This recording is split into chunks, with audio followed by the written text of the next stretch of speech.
there was a re-release of Lawrence of Arabia when I was in 6th grade, and I remember even at that age walking into the theater and just being struck by the scale of that film because it was projected in 70 millimeter. It was gorgeous, and the impact that just that horizon line from one side of the screen to the other. That's something that I have yet to be released from. And when you go to Southeast Arkansas, things just get flat. We don't have access to an ocean, so we don't have that kind of horizon line, but you have these fields that are essentially oceans, and that it just seemed perfectly suited to making a film.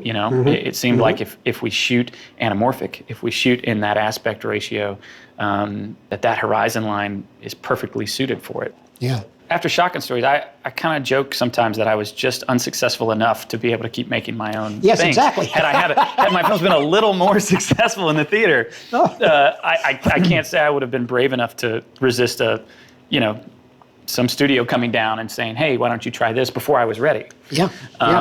And because I remember after Shotgun Stories, I think it wasn't offered to me. I think I was trying to get a job directing like a horror sequel or something, because Well, that would be fun. It would be totally fun.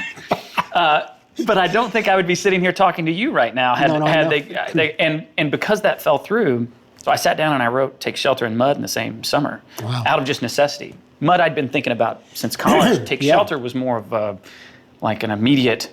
That's great. This is what I'm feeling right now. I was about to become a father. I had just gotten married. The economy was collapsing.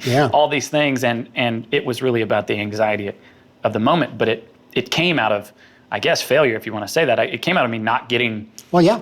The other job. And that's how Schrader wrote Taxi Driver.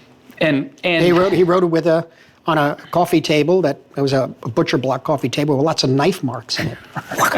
He wrote it in 4 or 5 weeks by himself. Yeah, before I met him. It just came out of him. It just came out of him, because that's the man, Travis. That's the thing he needed to do. Take Shelter felt very much like that. Yeah. That it was, it's just the film I needed to make next.